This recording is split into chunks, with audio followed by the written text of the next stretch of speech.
this thing rolling. Somali, I got you. Give me 1 second. Let me give a shout out to my people that be coming in on YouTube tonight, guys. The conversation is going to center around the situation going on at the Texas border, the crisis down there. We're going to be talking about the United Nations. The chief is calling on the actual on reparations being passed, reparation being moved along. Also, we're going to talk about white churches and their actual role up there in the Boston area with reparations as well, too, guys. So we plan on hitting on all cylinders tonight. Definitely go ahead for those coming into YouTube. Go ahead and click that notification bell because YouTube ain't going to send out the notifications.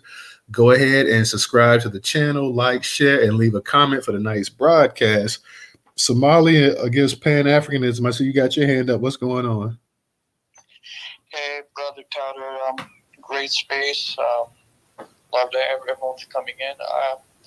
About the Texas border crisis, I feel that Greg Abbott is doing a great job, and because he's protecting the American people, not only Texans, from potential threats. You have Islamic extremists, you have cartels, you have mass armored people, you have all sorts of criminals that are coming into the country.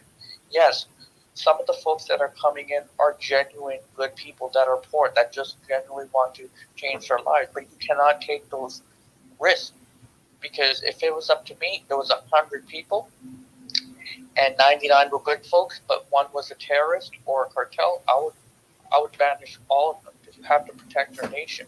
We can't say that we are a nation of the rule of law, but folks aren't following it. Our government, the U.S. government, is looking away because they want a new base, because they understand that Black America and other folks are not voting for Democrats anymore in any sort of large numbers. So they're flooding the zone with new immigrants. And my thing is, and this is a question that I hope anyone in the panel can answer, why is America afraid to shut the border and have immigration moratorium? I know people talk about illegal immigration, but legal immigration is a problem as well. Look at H-1B visas. Look at all the refugees that come over here through programs, right? The resettlement agencies. Why is America afraid to have an immigration moratorium for at least 50 years? That's all I wanted to ask. Thank you very much. Thank you, Somalia. And that's a great question that you asked. And I'll be honest with you, I have no idea. I know a lot of people say that, the country was built on immigration. So, it's not right to go ahead and turn down the actual immigrants and stuff like that as well, since the nation was built on that. That's what they always say. So my thing is that, hey, like you said, you mentioned half of it. The Democrats, they want a new voting bloc, and the Republicans also want to have, free labor coming in as well too. So I think it's a bit of both. One party's looking to go ahead and solidify the voting base for the future, and the other party's looking to say how can we go ahead and get some of this stuff built for the cheap? How can we get this cheap labor? So I think that's the main reason, if you want to be honest, why they're not trying to, kind of limit immigration. I think they need to limit immigration anyways, for the simple fact, even legal immigration, because after a while, you do got regular residents over here as well too. And, America's not the only place in the world that people can live at. There's hundreds of other countries out there, over 100 some other countries out there that, hey, you got to start looking at some of these other places. And then when people come here, they want to live in 1 or 2 or 3 or 4 states. You got 50 states here.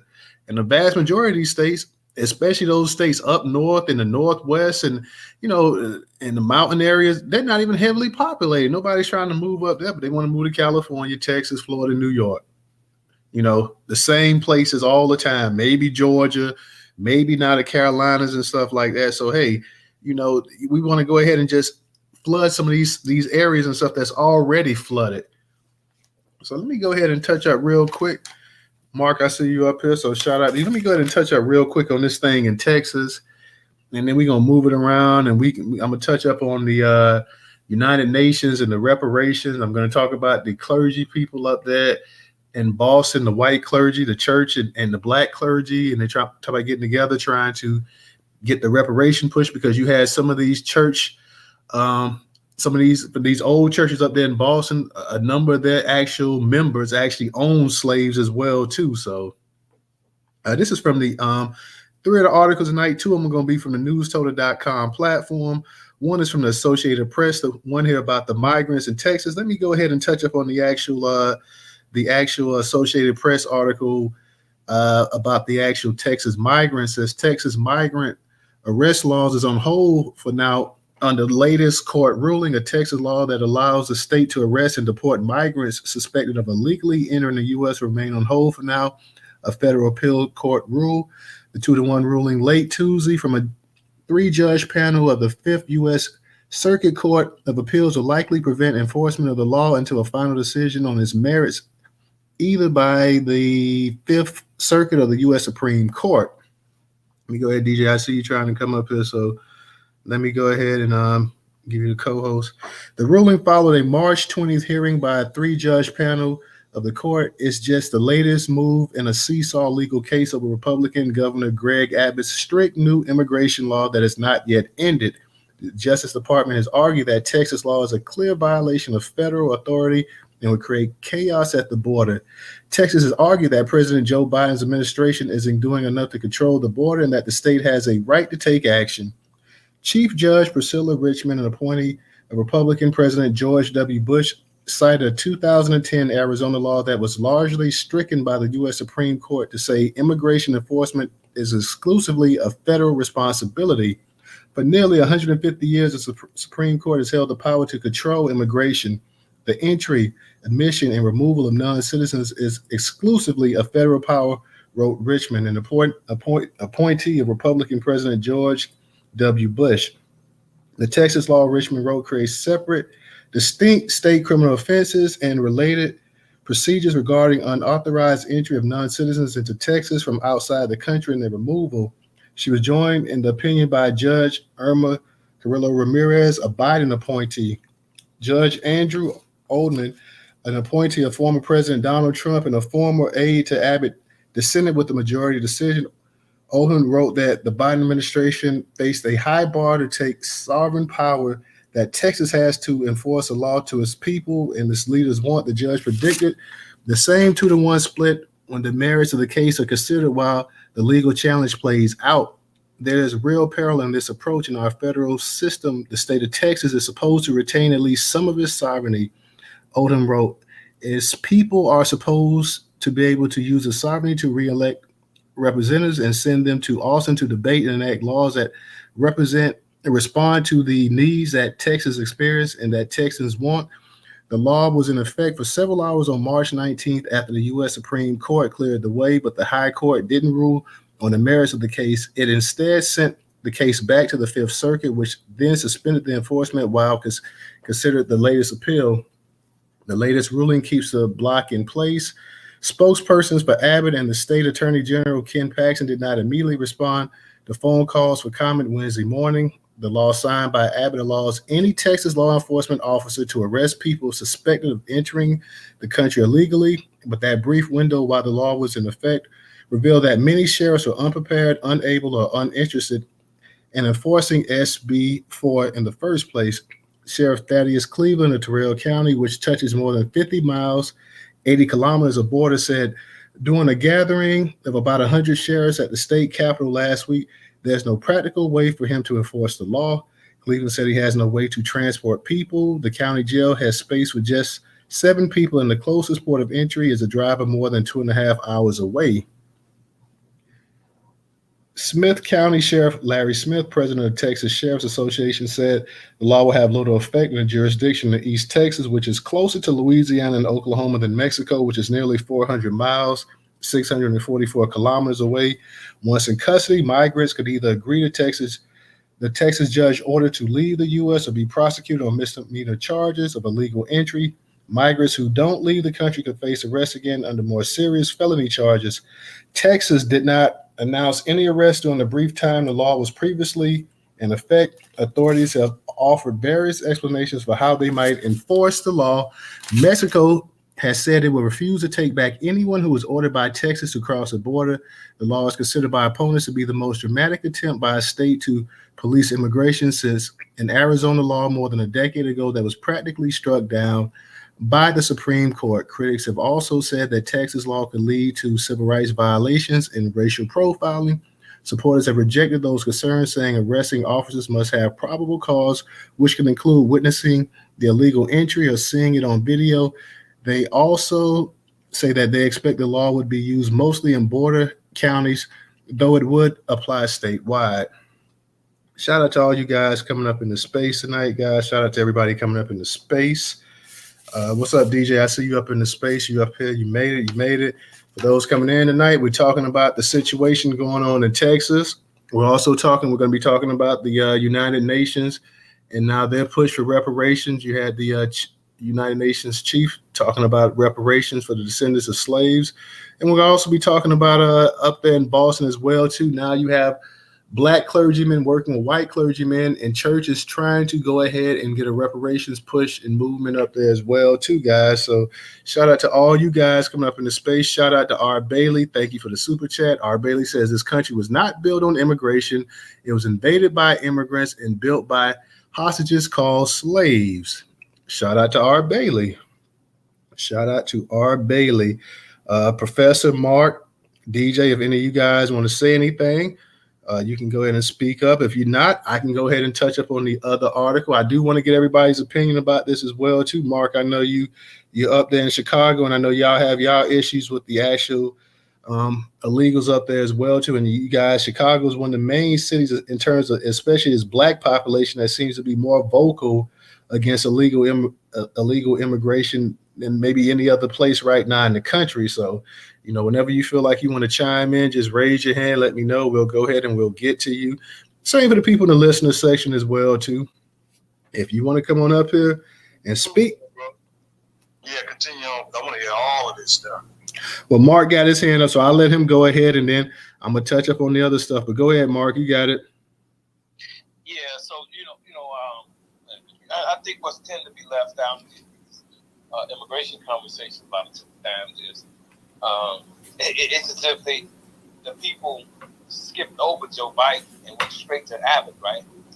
But after Title 41 expired, it was Joe Biden who opened the border that brought them to Abbott, and then Abbott decided that since these cities were calling themselves sanctuary cities, then why not send them to the sanctuary cities? Since every Democrat is okay with mass immigration and calling themselves these sanctuary cities, then send them up to them. He did the right thing sending them to Chicago. And we did the right thing rejecting it. Right?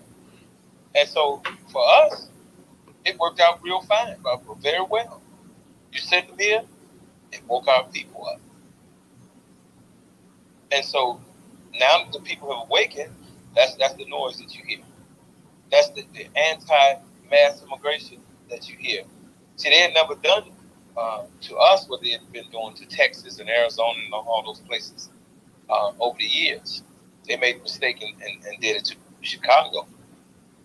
And me as an activist have been trying to wake the people up since 2011 when we first came into contact with this Office of New Americans and the agenda that they were pushing. Hey, I was glad when they did it. And now that the people have awakened, we become, like you say, the biggest voice in this, the loudest voice. So let's keep moving this. Now, the bigger question is, and I just put up a post that I would like to ask, especially those who consider themselves part of the liberal agenda, the progressive agenda, whether they align with feminism, the LGBT movement, elitism. Will you choose those little smaller agendas or the overall Black family agenda? Because that's what it's going to boil down to. Whether you're choosing the Black family agenda and the American agenda versus the immigrant agenda, which aligns or is part of feminism, is part of the LGBT. And I'm saying that because it's all at the same table. All of that is at the same table. You can't be pro the the women's movement or the gay movement without being pro-immigration. It's one and the same. That's why most of those that are part of those communities are supporting immigration indirectly and some directly. So the question is, are you along the lines, are you going to choose the American agenda, the Black family agenda, or are you going to choose the other side? That includes the LGBT movement, immigration, feminism. See, the line is being drawn in the sand now. You can't play the gray area now. So I'll stop there. Okay, appreciate that, Mark. Let me go ahead and get to Mel. Mel, how you doing? I'm doing great. $Newstoter, $Newstoter. I'm doing great. Shout out to everybody in the room. Somali asked a really good question, and the play is already in motion, Somali. They're allowing this bogarting of immigrants to come into the country, and as a result, the laws are rewriting themselves.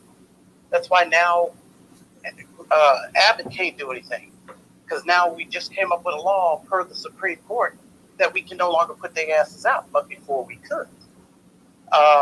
They're coming in here now. It's legal for them to get free education, interest-free mortgages, nice little payment, repayment plans. You don't have to pay until you sell your property, blah, blah, blah. Why go through the laws that were in motion, which were stringent laws against immigration? Why go through that when you can just simply bogart like they're doing and write these laws that are to the liking of the powers that be? Our vote really doesn't have any weight to it. We just don't have, there's no weight to it. These people are in office and they're doing what they want to do, and wherever they can make it look like democracy, they will. And where they can't, they say pumps in a bump and they get in theirs. That's how that's going down. And what they're really doing is forcing you to choose. You see what I'm saying? Mm-hmm. They're going to force you to choose whether you support women's rights or the American agenda, the Black family agenda. Right. That's what's about to come down. Let me say this to y'all before you go further. I'm going to put this flyer, and this is a poster that's spread across Chicago right now. You have all these different races of women marching, saying that they did the blue wave, and this is coming out of the unions here in Chicago. But we're gonna stump the ends. You know what I'm saying? We're gonna stump them in ways that they never thought that it would ever happen here in this city. We're gonna show them what we think about this progressive agenda, and the unions run this show. We're not our parents. They ran that shit on our parents with the feminism and all that kind of stuff. Right. We don't give a damn about nothing that opposes the Black family agenda. Yeah. No, I agree with everything you said, Mark, and also, give you props for being so vocal, even though I know a lot of people, well, there's a nice handful of folks that don't agree with what you say, and every time you come into a space, they try to give you pushback and challenge you or whatever, but the point of the matter is you are at least offering an alternative in which to consider. Because before we haven't had that. So I'm interested to find out which unions in Chicago are supporting this feminism agenda. And what I would like to see more of is, like you said, the Black family agenda. That is what needs to be clearly articulated. Because if you notice, it's immigrants, and then it's, but it never stops at Black Americans. And then with the news that broke last week about the Congressional Black Caucus stating that they want to focus on creating generational wealth for Black Americans, we are not on their jazz right now. I mean, we need to be on there demanding that they put something in play right now if they want our vote. But right now, it just seems like, we're letting them talk and we're not challenging them and we're not making them earn our vote or buy our vote. Like, we need some legislation if they want our vote. And I feel like all we have to do is push the Black family agenda. Because, look, let me be first to say this. I don't give a damn about no Black man's agenda. I don't give a damn about no Black woman's agenda, no gay agenda, straight agenda, young, old. I don't give a damn about any of that. I care about the black family, which includes all of us. Right? And so when you had a Vivica Fox who would dare ask Ice Cube when he said that black people, and she said, what about black women? She the enemy. And she must be treated like the enemy. When people ask those type of questions, you give them one chance to straighten that shit out. And then after that... Hey, language, Mark, language. Go ahead, though. But I'm saying to us, we must understand that the Democratic coalition is anti-black. Make no mistake about it.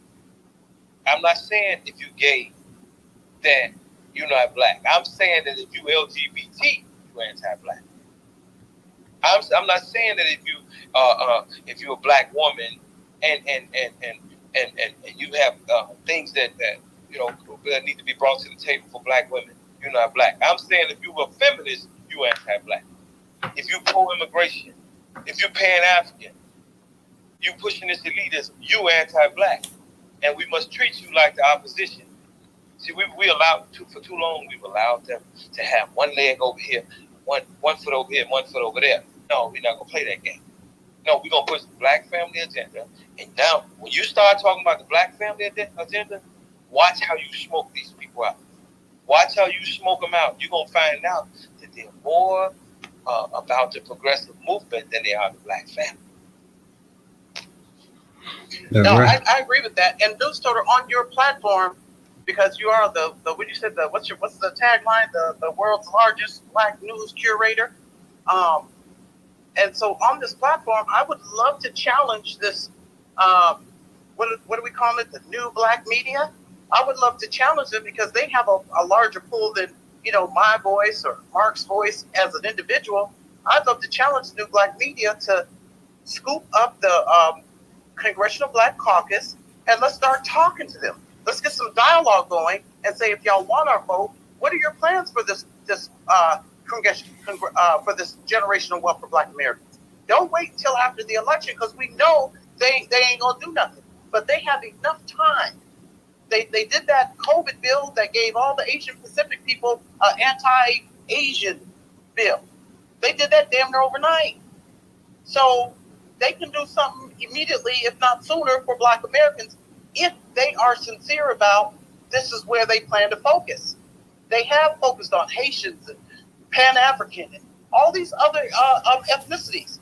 And so they're either selling wolf tickets and we need to hold them to the fire and say, produce. But if we are not saying anything or holding them accountable, they're going to get off easy. I'm going to land.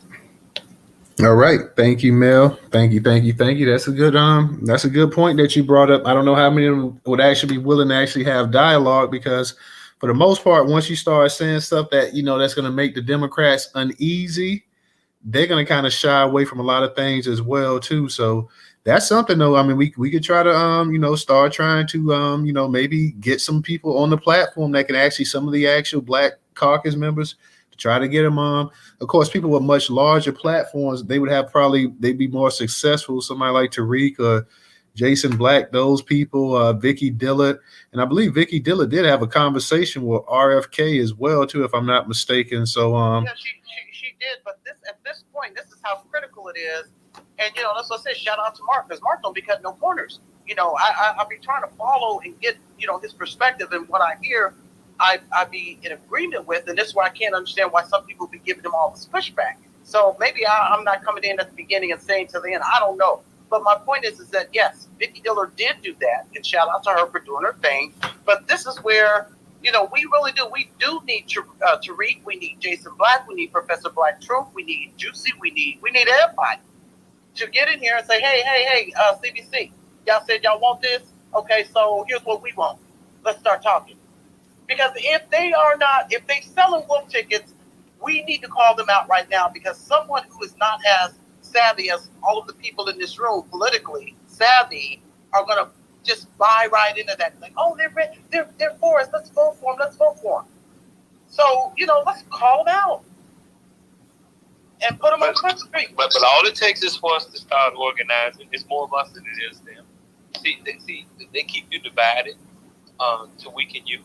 But when we rise up as the people, they're gonna do exactly the hell we tell them to do. What the hell we tell them to do? Okay, so it's time to dictate to these people who obviously forgot that we their boss and they're not ours. And it's time to boss them around a little bit. You know, they lost their mind. We're gonna help them find them. By us organizing, we don't have to go find them. They'll find us. Trust me, they'll find us. Shit. They know their place, it's us don't know ours. And once we get in our place and we start organizing, there's one thing about these social media platforms, we can reach even more people than we can in these individual cities that we live in, right? And so we have to openly be saying that we're going against them if they don't do the hell we tell them to do. See, you can't play around with them. You can't let them have their own voice. You can't do that with them because they answer to groups like AIPAC, which are less than 1% of this country. The Zionist Jewish community is less than 1% of this country. You tell them to shut the hell up too. They ain't got no power. Enough of us rising up, they can't stop nothing that we do. Yeah, and they got. Hey, real quick, y'all, let me get the original because he got his hand up. So let me go ahead and get the original. Go ahead, original. You got it. Okay, let me say this real quick. Yeah, I noticed when you said as far as the immigration, and we all know. Now, let's not forget when the Haitians came across the border. Some of them had been in Haiti in probably about 10 years or so when that first earthquake took place. But the anti-black racists, Jim Crow Joe, because their skin was black, boxed them up, put them on a plane, and sent them back to Haiti.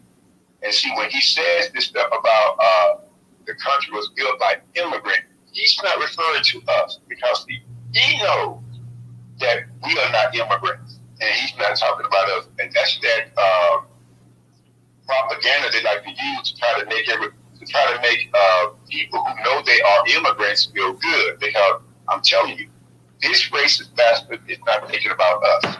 He is not planning on doing anything for us. And like Mark said, they want to push this agenda with this abortion issue, like what just happened in Alabama with the in vitro fertilization or whatever, thinking that that's going to pull people out, and they're showing these dire situations where some of these women were being forced to carry a non-viable pregnancy in the state of Texas, and Texas or Alabama was saying you can't abort the child or this, that, or whatever. But I'm not sorry. If you're not talking to black folks, you are not getting my vote. And let me give you an example. Like this guy, Colin Allred, he's running for U.S. Senate against Ted Cruz in Texas. But under his equality under the law, check this out. As a civil rights attorney, Colin believes we must stand united against all forms of prejudice and discrimination. He has been an outspoken supporter of LGBT rights, okay? Proudly supported passage of legislation ensuring marriage equality into law, and voted to protect Texans from discrimination on the basis of their sexual orientation or gender. But he never cites they will cite the gay community out specifically. But when it comes to Black Americans, or FBA, ADOS, Freedmen, whatever you want to call yourself, they always use ambiguous terms.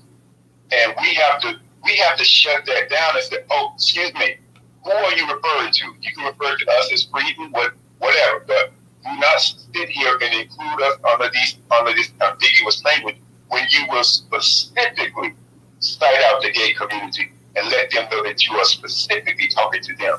Because let's not forget, when Jim Crow Joe ran for the White House, he had two agendas for black folks. One was called the divorce, the other one was called an agenda for the black community.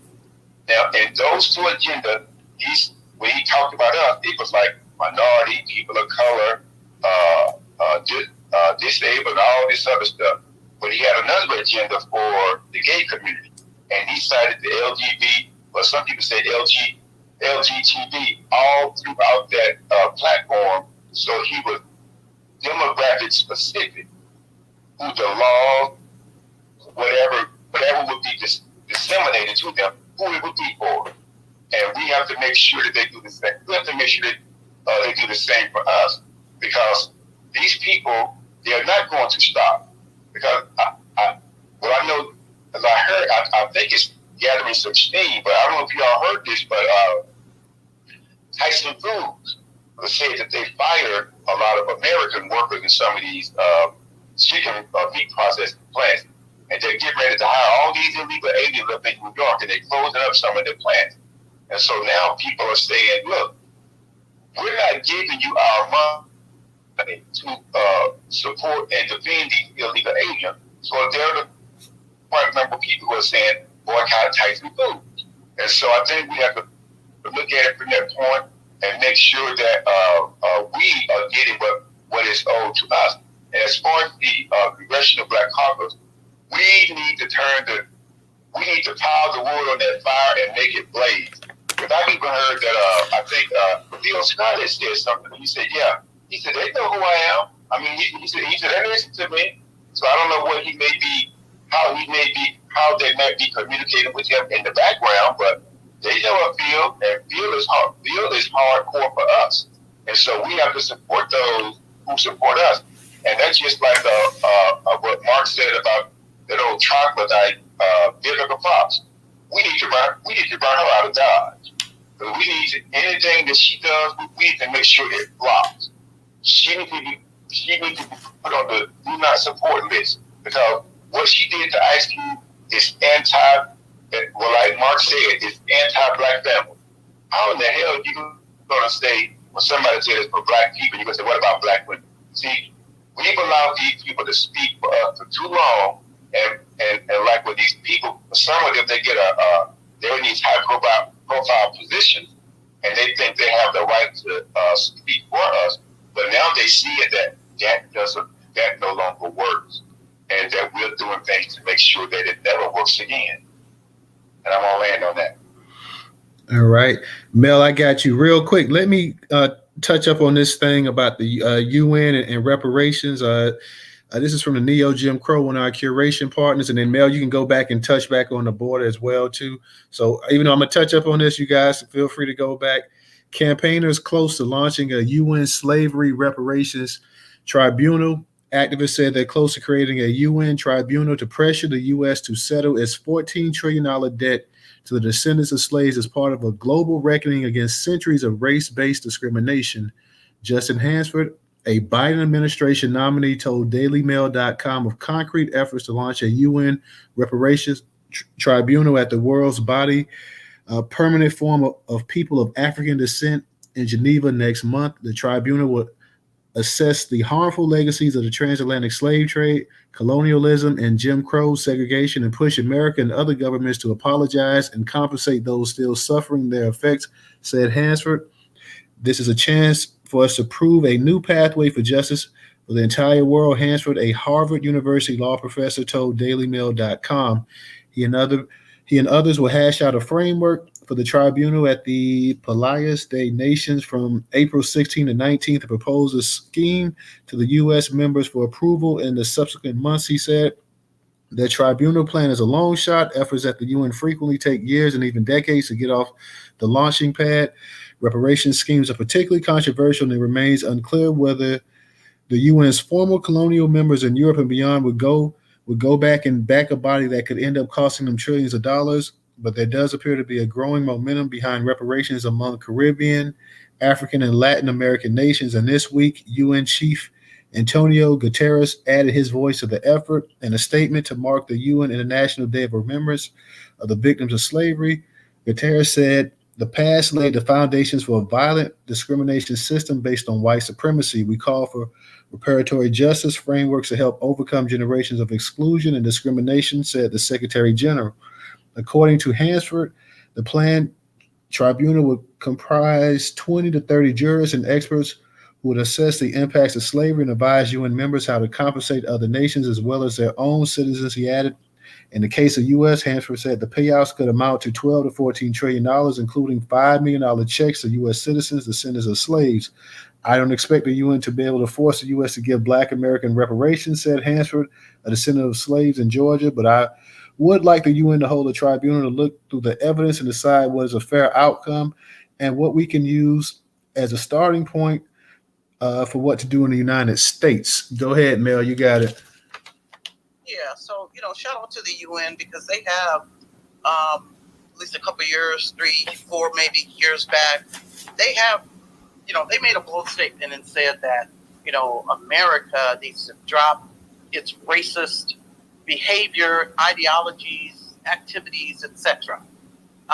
So, I'm with them on that. Any entity, be it with, American or somewhere outside, abroad, if they are not having Black Americans on the panel, if a Black American's voice is not deeply embedded in the conversation to ensure that the mark is not missed, because in that paragraph that you just read, all of a sudden they toss in a little, Pan-African and a little this and a little that. Black Americans always wind up at the bottom because our voice is never there. So again, that is another issue where we don't have the voice. And maybe this is where we tell the Congressional Black Caucus to get on board with the UN. I mean, it's just, I can't even think of the word. Maybe flummoxed.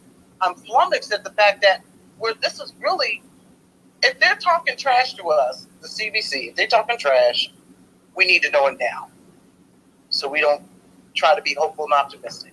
If they mean it, or if we can push them, like Mark said, that we got the power, we need to boss them around. If we can boss them around, then what are we waiting on? What are we waiting on?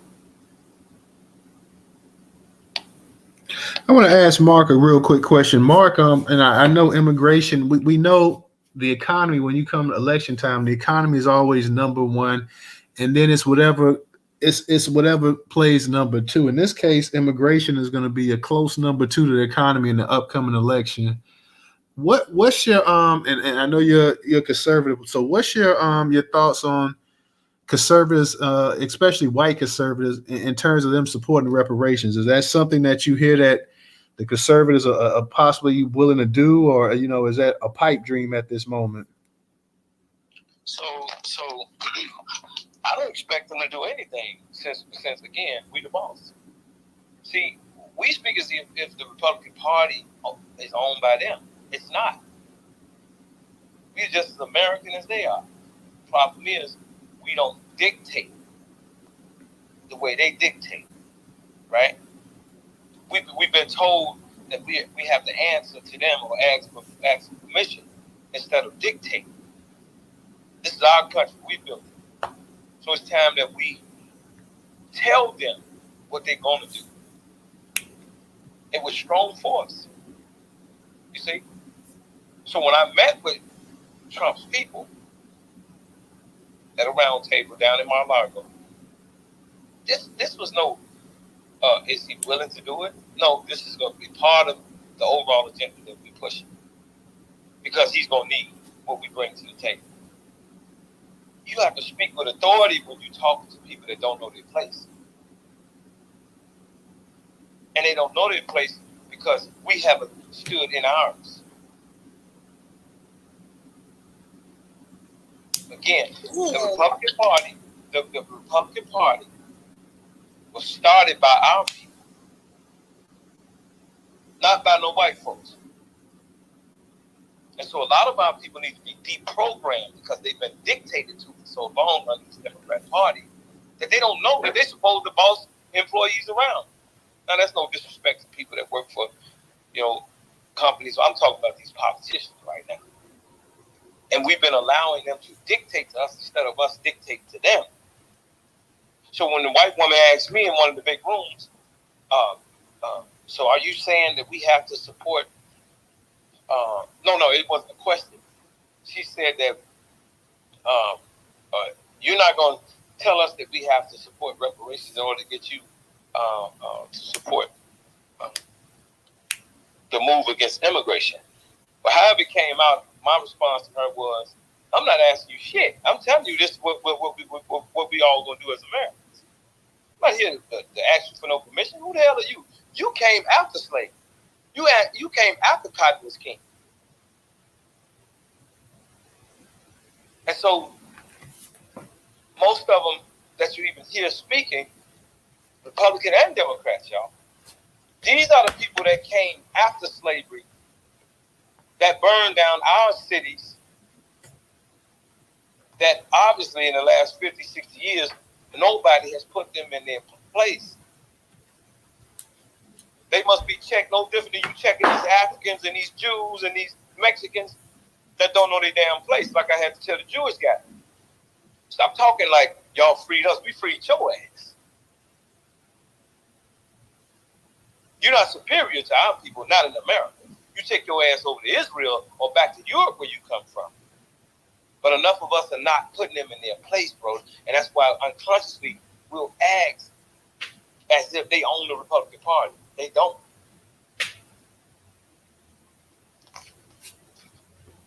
All right. Real talk. Real talk. I said we got a number of people up in here as well, too, guys. So feel free to come up here and join the conversation. We got Mel. She's speaking so far. Original Professor. I know. Did you want to say something? You want me to go ahead and touch up on that last about the clergy and the what's going on up there in Roxbury as well, too. If you want to speak, if anybody wants to speak, come on up because we're talking about 3 topics tonight. We're talking about the situation down there on the border of Texas and Texas, the law that right now is kind of in limbo about arresting the immigrants. We're talking, of course, you just heard about the reparation with the United Nations stepping up. Of course, the United Nations can't force the U.S. to do it, but they are going ahead and they're telling them, hey, you guys need to go ahead and do that. And we're also going to cover this situation going up in Boston with the black clergymen and the white clergymen. You got the backing of some white churches up there, and they're trying to get more of them to jump on and get on board with the actual reparation push as well, too, because like I said, a number of their members back in the day owned slaves as well, too. So, you know, they're letting people know that, hey, you know, we own slaves as well, too, and it wasn't right. So let me go ahead and get to my man, Professor. Professor, go ahead and unmute your mic. Yeah, thank you, Newstoter, and peace, power, and reparations to everybody in the space. I'm going to throw a little bit of trivia out there for the family, and it's very important to what we're talking about with the United Nations. How many in this space can say which black leader took a case to the United Nations? Can you name that leader? Maybe Malcolm X or Wilson. King, maybe. Whoever took it, it meant nothing because the United Nations follows the United States of America. That is. And you're actually right, Newstoter, because you said Malcolm X. That was the black leader that took our case to the United Nations. But as we all know, United Nations follows the United States. So it really don't do any good. And it's in New York. Exactly. So it really don't do any good to take anything to the United Nations because they connected to the United States. Thanks to Franklin Delano Roosevelt. And I know that's a name you all should be familiar with because everybody thought he was such a good president. Even my grandmother and other older black Americans thought this man was a great president. This man hated black folks. This man hated black Americans. But because black Americans back in that time frame were told to believe the federal government was really there to protect them, is BS. The federal government is not here to protect us. And nobody is here to protect us. The only ones who can protect us is going to be us. And as my brother Mark has been saying, we got the power. It's just we got to bring it all together ourselves. So, United Nations, that whole thing is a joke. They've been saying that now for a few years now about the United States is a racist nation. Everybody knows the United States is a racist nation. But the issue is, which one of these countries is brave enough to come to the United States and say, hey, y'all need to start treating these black folks like this. We're going to do something to you. I don't see a nation stepping up to do anything to the United States about that. So I'm saying to you, Black American family, this whole United Nations thing, as Mark has said, is connected to the United States. So it's a joke. With that being said, we only have each other, and that's it. Now, in regards to the Texas border crisis, all of that is a joke. Because all these governors, and I'm talking about all these ones like Abbott and what's that other one down there? Florida. What's the guy named Florida down there? DeSantis. Yeah. All these governors like these guys, right? If they really wanted to get rid of these immigrants or migrants or whatever you want to call these folks, they could have already sent them back. Okay? But what do? They ship them off, they bust them off, they do whatever, they send them all over the country to these sanctuary cities. And they really are helping the Democrats. They really are helping the Democrats. And the Democrats are not on our side because they are continuing to say, hey, we're going to keep passing laws and bills to help these people. See, this whole country, guys, is a joke. But I have said before in Newstoter Spaces, what's going to happen in the United States is going to be what they call a self-imploding. This country is going to fall within because it's doing some of the most vile, ignorant BS that's going to end up just killing itself within. Such as you bring these immigrants in and you don't know anything about these people. They're bringing all kinds of stuff into this country. You got sex traffickers coming in. You got guys coming in with all kinds of dope. You got all this stuff just coming into the country and they're not even checking them, see? So the country is just going to fall. And that's where we are right now. Now, as Black Americans, what we got to do is we just got to unionize ourselves, get ourselves together, bring our families together so we can get what belongs to us. And don't you ever let anybody tell you that we don't deserve reparations. See, we even got some of our own people who have turned to coons or been coons for years that tell us that we don't deserve reparations, like that idiot in North Carolina, I think his name is Lieutenant Governor Mark Robertson, who has even said that we should be paying reparations to white people. Now, this is the kind of stuff we have going on in this country, y'all. It's a disgrace. Our own people, like him, and then the other one, Tim Scott. All these folks like that have just sold us out. Okay? So, some of our people are just going to fall to the race side, and the ones that want to be in this fight, that's what we got to bring together right there, are the people that want to be in this fight, that's fighting for what belongs to us. And this does belong to us. America is us, y'all. We built this. This is ours. So we have to fight for it. And the United Nations is not going to help you to get your piece of the pie. Okay?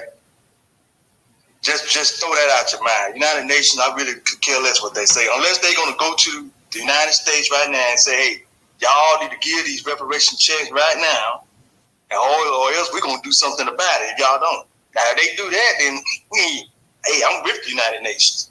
But do you see the United Nations going to the Capitol building right now to tell them folks, you better start passing out those checks? I want you to think about that, Black family. Is the United Nations going to go to the Capitol building and tell them folks what to do? Professor, I appreciate what you're saying, Professor, but I don't agree with it. I still don't agree with it, but, you're special to me. But here's the thing. No separate entity is going to make it happen. They're not going to do a damn thing for Black Americans. That's not going to happen. But since they are at least vocalizing, then there's nothing wrong with us stepping up and forcing their hand or guiding them or utilizing their, the power as limited as it may be.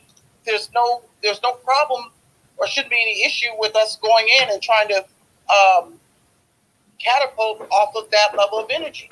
Because trust and believe, if in the article that Newstoter read, if they're talking about Pan-Africans and everybody else, that's going to happen. That is going to happen. If we choose to just remain silent and keep that mindset that, well, they ain't going to do nothing, that's not even the capacity in which they work. So we would be fooling ourselves to think that somehow they're going to take some major type of action and make something happen for us. They don't work that way. But their voice, their ability to sway. Here's the thing. When I think it was World War II, or it might have been Vietnam, when Black Americans were coming back, I think it was either the UN or some other governments that it was our country that said, we have got to give Black Americans a shot, because if we don't, that's going to leave them open to become treasonous and become spies and become allies of these other countries, and we're going to have a hot mess on our hands. There's so much racism that's embedded in our stuff now that they don't care who says what. You're right. They're not going to listen to the United Nations. They're not going to listen to them now, but you take that. You take Congressional Black Caucus. You take our voice. You take whatever we got to do to make things work and put on the pressure. I think we would be remiss as Black Americans to just sit back and think somebody's going to do it for us. And I think we need to do a self-analysis and say, if we could just do it all ourselves, why haven't we? And if we haven't, where have we missed the mark? And I think it's a multi-action thing. We got to analyze ourselves. We got to call on people that are willing to help. But we can't sit back. That we can't do. Oh, no, I definitely don't think we should sit back. That's why I said we as the people have to unionize amongst ourselves. Our people got to bring it together. That's what I was talking about. The United Nations is not going to do anything. But now, don't kill yourself. The United Nations works in other capacity because that's why they have what they call a UN security force. So they do go to other countries to enforce peace treaties. And I know y'all have seen this all on the news where they'll go over to Iran, Iraq, they'll send UN security forces over there. So yes, they do have that capacity to go out and try to do things, to try to make sure certain things are held to a certain order. Now, with that being said, it's really because the United States controls that organization, United Nations. They control it.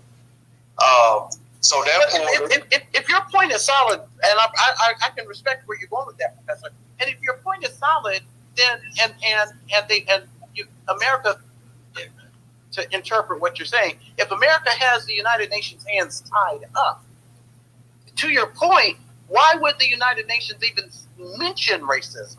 Why would they even have that conversation and bring up the topic of reparations, since we know America ain't trying to pay it, but the UN is trying to apply what little bit of pressure they can apply. That's what I'm saying. I feel like there's a way, if we, and like you said, strategize. There's a way we can figure out how to make whatever bit of power they have to work in our favor. It might have to be added to some other elements, but there's a way, I think, in order to make this thing turn around. Okay. Real quick, let me... Absolutely. I'm going to touch up on this last topic real quick. You guys can jump in. You can go ahead, go back to the Texas. Like I say, once I touch up on it, you guys feel free to touch up on any topic you want to tonight. This is about the clergymen. This is about the white churches up in Boston as well, too, guys. This is from our curation partner, Neo Jim Crow. Clergy members gather in Roxbury to call on white churches to back reparations for slavery. On the eve of the Holy Week, a group of black and white clergy members gathered Saturday in Roxbury to call on white churches in Boston to back reparations for the transatlantic slave trade and provide financial support for an effort by investing in the city's black community. The clergy members delivered their message at a news conference organized by the Boston People's Reparations Commission, an independent group of activists who have called on the city of Boston to spend $15 billion on reparations. We call sincerely and with our heart filled with faith and Christian love for our white churches to join us and not be silent around the issue of racism and slavery and commit to reparations, said the Reverend Kevin Peterson, a minister who's known for his push to rename Faneuil Hall because of his namesake's ties to the slave trade during the 18th century. We point to them in Christian love to publicly atone for their sins of slavery, and we ask them to publicly commit to the process of reparations where they will extend their great wealth, tens of millions of dollars, among some of those churches into the Black community, said Peterson. Edwin Sumner, co-director of the Boston People's Reparation Commission, said the news conference marked the first time in city history that the clergy from different houses of worship convened to show support for reparations. The event was initially planned to be held outdoors, Sumner said, but relocated to the basement of the Resurrection Lutheran Church because of rain. Peterson said an open letter signed by 16 clergy and faith letters was sent Friday to several churches that the Boston People Reparation Commission wants to support reparations in the city. The letter, which was provided to the Globe, lists ways the churches could provide reparations, including cash payments, creating affordable housing, and helping to back new financial and economic institutions in Black Boston. The letter went to King's Chapel in downtown Boston, and Arlington Street Church, Trinity Church, and Old South Church in Back Bay, which were established in the 17th and 18th centuries, Peterson said in an interview. The Reverend John E. Gibbons of Arlington Street Church said at the news conference that a number of the churches have begun to research their history and discuss reparations. That is not enough, said Gibbons, who has collaborated with Peterson on the push to rename Faneuil Hall. Somehow we need to move with some urgency towards action, and so part of what we're doing is to prod and encourage white churches to go beyond what they have done for us thus far.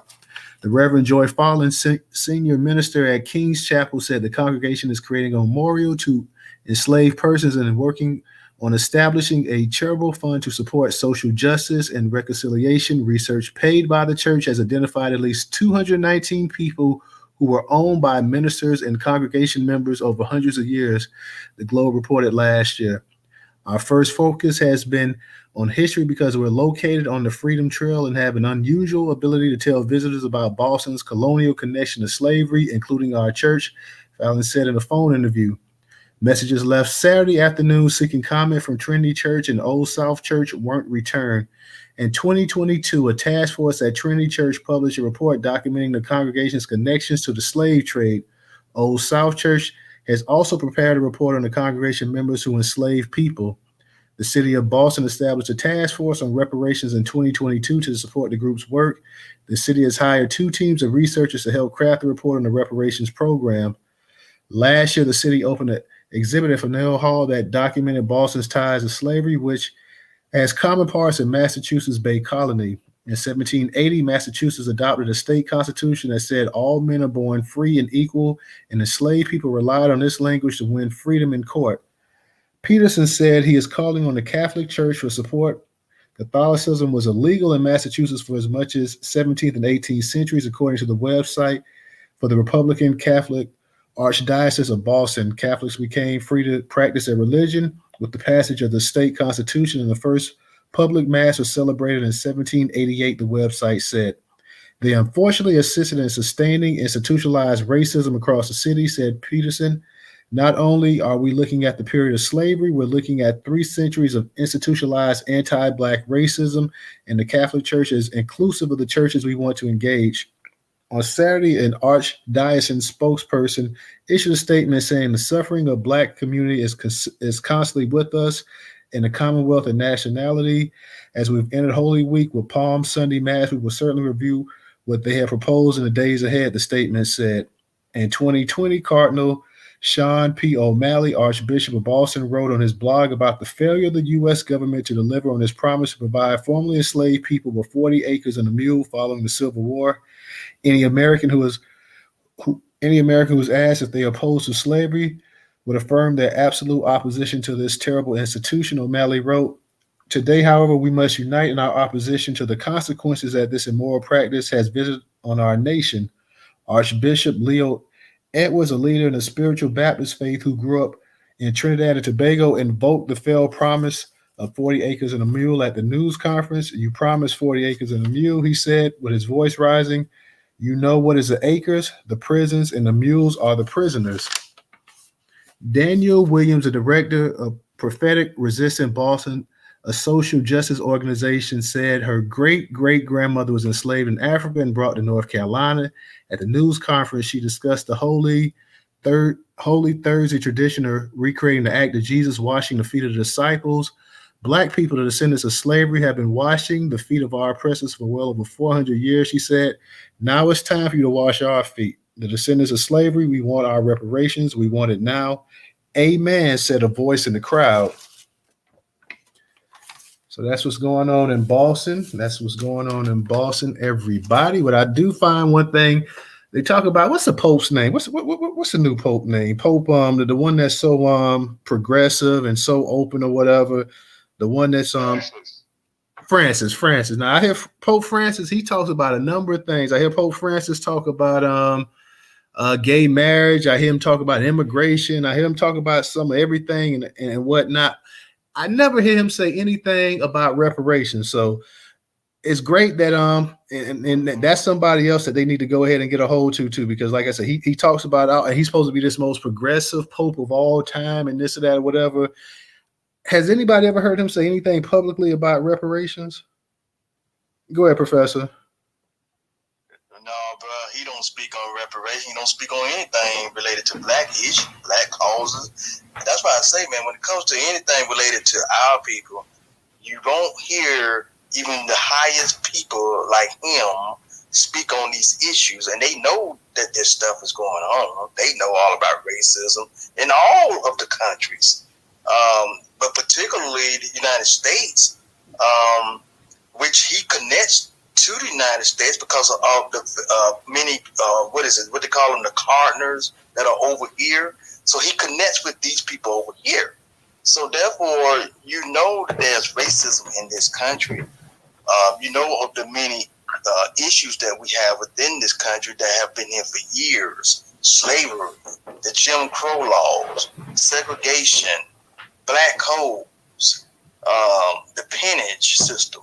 You name all of these crises and white supremacy systems that have been set up to hold and oppress Black Americans. I mean, come on. Why hasn't he spoken on this? Why hasn't most of these leaders spoken on these issues facing us? So here's the thing, man. The United States, and this has always been a theory of mine, they pay all of these other countries to make themselves look good and make it look like that they are here trying to be the guardian of democracy. And this is how they keep people from thinking of the United States as being a racist country, right? They do things to try to make it seem like, yes, we America. We are the police of democracy. See, this is the selling point of the United States of America, which is basically a lie. It's a lie. And if you believe this, you've been bamboozled. And what did Brother Malcolm X tell us? Plymouth Rock. We didn't land on Plymouth Rock. They landed on us. Okay? I want you people to understand the United States is nothing but I guess you could say it's really just a police of lies, hypocrisy. That's what it is. And so, but what they do is they go to other countries and try to sell themselves as being the big police of the world of democracy. And this is why the popes, other leaders in other countries don't speak on racism. They keep their mouths shut for the most part. The only ones you might hear say anything about the United States being a country of hypocrisy is North Korea. What's that other one? Russia. Putin. Who? Team Putin. Oh yeah. Putin and that whatever his name is over there, that North Korean leader, and then I think China even has said something about the United States hypocrisy. Nah, they only said that because what they doing to their own people. So this is the whole narrative around the TikTok situation, Professor. While the United States of America want that gone because us black people are over there detailing what the United States government has been doing to us. These Chinese don't know what happened over here, bro. Just as well as we don't know what's going on with them Uyghur Muslims. See that? Yeah, absolutely. And But see, that's what I'm saying. Even with that, these are your only ones that have even said anything about United States hypocrisy, because the United States does what it can to cover up its hypocrisy. It sells itself as being a country of goodwill and a country of policing democracy for everybody, right? Like sending money over there to Ukraine. Bull crap. I was about to say it, Newstoter By, I caught myself. But anyway, it sells itself like that. Like this whole Ukraine thing. It's a joke. That's a joke. They really don't care about Ukraine, for real. They basically just don't like Russia, and that's what this is all about. They don't like Russia, so they're trying to find a way to see if they can keep Russia from gaining any more access to land and power, and more access to weapons and resources. See, that's what all of this is about. They don't really care about Ukraine for real. But like I said, your national leaders like a pope, they're not going to really say anything because they're being paid not to say anything. And that's what's been going on for years when it comes to the United States. Appreciate that. Let me get the Jess Cakes and original. DJ, hold it down for me for 1 second. I'll be right back. Mark, I want to hear your opinion on this too. At the original, I want to hear what you got to say about just the situation in Boston and with the actual black clergymen and the white church and everything else. The white church is working together. But go ahead, Jess Cakes. How you doing? Hey, Newstoter, how y'all doing? Hey, Mark. Hey, what's up? How's it going? I got some help tonight, so I might have a little bit more time.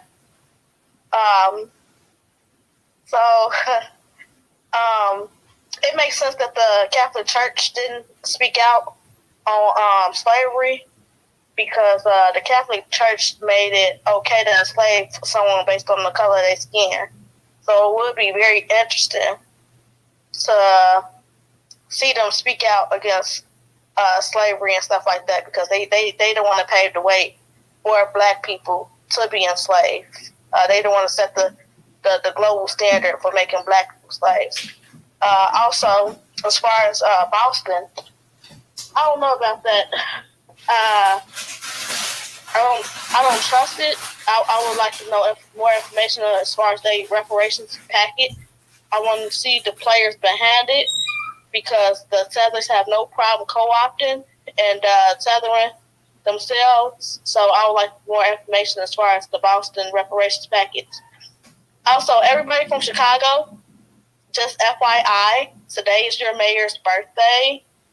So if you give a damn about that, anyway.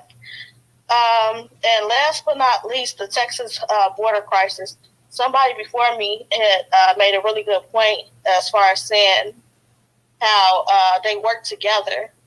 Like, here it is. If you really wanted them gone, you could have pushed them the other way. But no, what you did was you kind of injected them into the blood of America. Is how much harder is it going to be to get them people up out of here? How much harder is it going to be to get them people out the paint? Okay? And the last point I want to make is I was watching the press conference by accident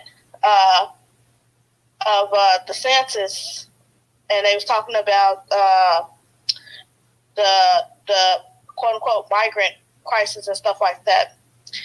And something that stuck out to me, because I am from Chicago, and this is something that's always been on my mind, it kind of worries me. They got all these illegals out here driving cars. I've yet to see an illegal person on a bus stop, okay? Because we got really good public transportation. I've yet to see them on a bus stop. Same all of them got cars. They got 2 or 3 cars, okay? All smacked up on the side of the block.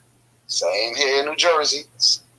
So, something that stuck out, it was a lady who got on, a few ladies that got on the podium, and they were speaking about how they family members. One lady, the black lady, her son was killed by a drunk illegal who had entered this country 3 times prior illegally and been sent back and deported. But yet and still, she said 9 times out of 10, he's right back. Then there was another lady who her husband was killed by illegal immigrant and stuff like that. And the way these people draft, one of the points that she made is they can't even read the damn signs. They can't even speak English. They can't read English or nothing. They can't. How are they supposed to know that this road's closed or whatever the case is? Every day you see an accident with these people. The 290 was sold up yet again because they study crashing into people. At what point? At this point, they're putting our lives in danger. Okay, already you done welcome all these murderers, rapers, and everything else. Now here it is. You refuse to hold these people accountable as far as driving a car. You letting them drive death machines. So, yeah, I'm just like everybody else. I'm frustrated. I got one more point, and I'll land because I'm getting a little long-winded. When I went to go vote on Tuesday, okay, one thing you gotta watch out for is the old people at the voting polls, the poll judges and stuff like that.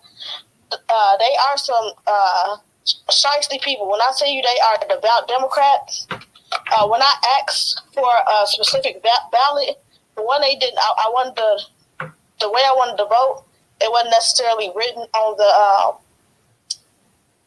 I didn't see my ballot, so I just had to settle for a Republican ballot. Okay, I wanted the independent ballot because I wanted to go both sides or whatever the case is.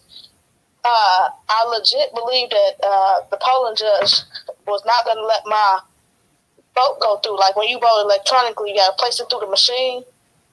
I believe she didn't let it go through, and I called her. And if I didn't say nothing, my vote would have never got counted. So they doing these dirty tactics to make sure that the Democrats get back in, and it's really pathetic. And I lost that much more respect for the elder class that already didn't do anything to help us further our cause. I lost that much more respect for them. I'll end it there. Thank you. All right. Thank you, Just Cakes. I just got back. Let me go ahead and get to. I see. Hey, real quick, I just want to ask Just Cakes a question since she brought up the Chicago. I'm not sure it's called Metro Transit or whatever. Dude, find out how much federal dollars y'all get annually, and see if those federal dollars keep going up because the Chicago Transit is or Metro or MTA, whatever it be, is constantly saying that they are broke and all this other stuff. Well, won't you force these illegals that don't know the road or the area catch the bus? They still getting from A to B. It just might take an hour versus 10 minutes. We had to do it a whole lot. Why you not forcing them to do it? But go ahead, Tom.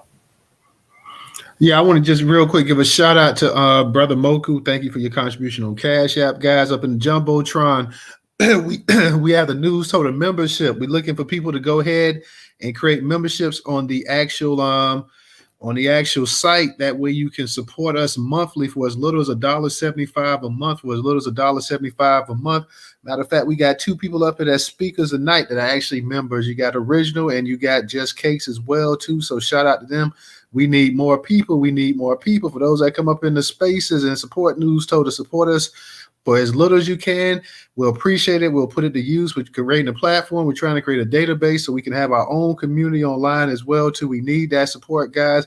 We didn't get anybody to sign up last night, but we did get some people a couple nights before. Let's see if we can get a few people up in here. We got like 65, 70 people up in the space. Let's see if we can get at least 2-3 people tonight to sign up and create profiles. It takes less than a minute. Just Cakes in there real quick. Did it take you long to create that profile, sweetie? Not at all. Matter of fact, we got 3 people because DJ already been had an account on there. But yeah, so we need more people. We need more people, guys. We need to go ahead and create a bigger audience for Newstoter so we can get a wider reach, wider range on social media. And we can only do that by having more and more viewership, more people, a bigger collective. So we definitely need that support. That's up in the Jumbotron. It is on the far right-hand side. It is the very first on the far right-hand side. It takes no time. If you have not subscribed to the YouTube channel, that's also up in the Jumbotron as well too. Let's get those YouTube numbers up. please go ahead and subscribe to the YouTube channel. If you don't want to support us on the membership, you can support us on Cash App, $Newstoter, $Newstoter. Newstoter is the largest Black-owned, Black American news media curation platform today in America. Once again, $Newstoter, Newstoter. If you don't have Cash App, we have the Venmo, PayPal up in the Jumbotron. Same for my people over there on YouTube, guys. On the screen, you guys see the actual link to the customer portal. Definitely go ahead and create a membership. If not, you can support us on Cash App, $Newstoter, Newstoter. Anybody has $1 that you can donate to the platform, it is greatly appreciated, guys. We're not trying to break the bank, but we are looking for some support. Look at us as being your Black PBS. We only can survive with your generosity, people. So definitely think about supporting Black-owned business. Think about supporting Black media. Definitely think about supporting the Newstoter.com platform for all our people up in here. And let's get more people to come up here and speak as well, too. I thought these topics would have more and more people coming up here. Our audience is starting to get really shy lately. It's starting to get really shy. Like we're hearing from the same people all the time and stuff like that. I know it's a number of you guys that just want to listen, but definitely come on up here and share what you think. You can talk about anything. You can talk about the Texas border. You can talk about the church and the reparations. You can talk about the UN and reparations as well, too, guys. But definitely come on up here and just share your opinion with us. We want to hear from you tonight. So definitely come on up here. Definitely get a membership. If you don't get a membership, support us on Cash App for those that can. Let me go ahead and get to Original. Go ahead, Original. You got it. All right. Appreciate that. Yeah, I just want to say this. What Professor was saying about the pimp or the Pope, whatever you want to call it, is true. You see, I think it was the guy's name was Bartholomew de las Casas. He was the one that gave the green light to use Black people as slaves from the Catholic Church. And for the most part, they're not going to speak. They're not going to speak against racism against Black people because that's just not. And like he said, that they're all tied into this UN and how. And if you know, I think it was something that was read where they said they started trying to mix things in, and we have to make sure that we keep that delineation to ensure that we get what is owed for us. Now, the other people, we don't mind helping other people, but we have to get what is owed to us first, what our ancestors didn't get. Because when they start to, as they say, the word not to use in accounting, commingling, when they started commingling everything together, that's when everything's going to go wild, and it's going and it's just going to fall apart. But I'm going to show you how all of these people, Catholic Church and like churches, period, how they and politics, because this is another part of what Colin Allred, the alleged Black guy, got a white wife. So I even left a message when he was talking about his white birthday or somebody's birthday. I said, "Oh, so this is why you hate Black people so much." But check this part of this platform out. It's under equality under the law. It says political attacks targeting LGBT Texans are shameful and are attacks on the fundamental right to live free from discrimination. These attacks are particularly harmful to transgender kids and their families who just want to live their lives free from interference and intimidation. But notice all through it, but this is a reoccurring theme, a reoccurring platform theme for all these Democrats, whether they be Black, white, or whatever. When they start talking this equality, because what's her name, Dick Swole, here in Georgia, when she ran for governor twice, and she talked about this equality stuff, all she talked about was gay folks. And that's it. And I've been telling people, do not fall for this equality. That is a trap. That is, when you're voting for equality, you're voting to give other groups representation, and you don't get it for yourself. So I think we have to be mindful. And as far as the Black Caucus and other people, what we need to do really is begin to strategize and have, and we can vote on them or we can select them however we want to do it. But we need to start having delegates that that we push, that these delegates that have been chosen from the community need to be included. And if they have to travel, if we have to raise money for their travel expenses, so be it. If we pull together and do that, because we cannot allow the Black Caucus or any of these dysfunctional so-called civil rights groups to go out here and speak for us, and none of us are there. If we do that, we've already lost. So I think we need to start looking at selecting people who have a strong voice. I'm not going to volunteer anyone. Hell, I may have to go myself, but we need to start selecting people as delegates to be able to speak on reparations for freedmen, U.S. descendants of enslaved, ADOS, FBA, whatever you want to call yourself, so that the message is not lost.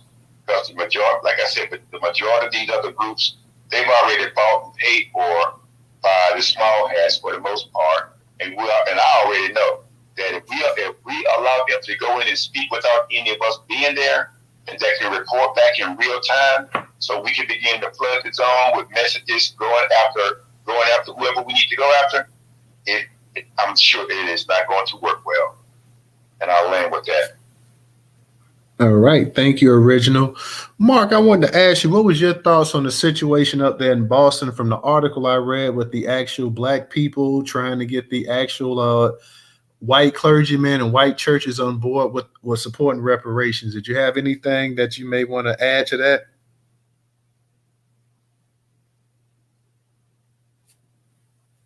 Is Mark there? Mark might not be there. Mark, you there? Okay, Mark may not be there. I did want him to touch up on that, but he could have stepped away from his mic, or he could be even in the matrix as well too. So, Mark, if you can hear me, definitely let me know. But I think Mark might be in the matrix, so we'll try to get back to him. We'll try to see if he has anything he wants to share on that topic there, because like I say, I find it, like I say, with the Pope is pretty much into everything. This Pope here, he's a lot more energetic. Most of the Popes that from I can remember as a kid, a lot of them seem like, damn, as soon as a person like became the Pope, like they were ill, and they were always sickly and everything else like this. This one here seems to have more energy and everything else, but he also seems to have, like I say, a much more progressive type mindset. And some of the things that he's backed and supported, a lot of people, had opposition with, but it seemed like in the sense that he doesn't mind pissing people off. But like I say, I have never heard him say anything about the reparations. So I want to know exactly what his thoughts was on that. And that's one thing that people should go ahead and ask him too. Whenever they get a chance, like, hey, what do you feel about, especially with the Catholic Church, co-signing and signing off on so much of this stuff that went down with slavery and colonization and everything else. The Catholics played a huge part in this worldwide, in financing and giving their approval, for the European colonial powers to go out and pretty much take over. So I would love to hear what Pope Francis has to say about this as well too. So DJ, you up in the space? You back? Are you still here? Okay, DJ might not be there. No. Yeah, what was your opinion about that? I don't know if you heard that article. You were in here when I was touching up on the situation with the churches up there, the white churches in Boston, and the Black people trying to go ahead and get them to because Boston's trying to get $15 billion as well too in terms of reparations for the actual citizens up there in the city as well too. Right. So basically, remember when we did that Boston reparations space we did? Yeah. Right, so same situation. Nothing's changed with our Black folks as far as us trying to move the needle up here in the north. You know what I mean? And then the other thing is we still battling the Pan Africans every day up here. So that's really the real argument, because we run back the LA article we did where the Black immigrants out of LA or California, they're demanding reparations too under the guise of lineage-based reparations. So everybody got their hand in our cookie jar. Nobody want to contribute back to the cookie jar as far as helping us get it. And this also goes for the same thing our folks. You feel what I'm saying? When you talk about these churches, we've been told y'all. I had one of my relatives straight up tell me to my face, I don't think it would be a good idea to hand out your QR code newsletter at the church because the white folks ain't going to approve of it. This is my motherfucker, excuse me, this is my French, but this is my father's sister that said this to me. So at the end of the day, you know what I'm saying? We're on our own. Reparations are bust still. Black business, black state of America. You know, us telling our people what it is that's happening across the country. A lot of us know what's going on, but we refuse to even acknowledge it because, oh, you know, I don't want to be racist or whatever. But what the hell is a racism? You know what I'm saying? Anyway, that's another white construct word that they made up to colonize. So if anything, these folks are prejudiced against our reparations claim. The UN, they're not going to do anything. They hold by the Zionist Jews. What the heck they supposed to do for us other than pick us up once in a while to make me feel good? This ain't nothing but some feel good news right here. You know what I mean?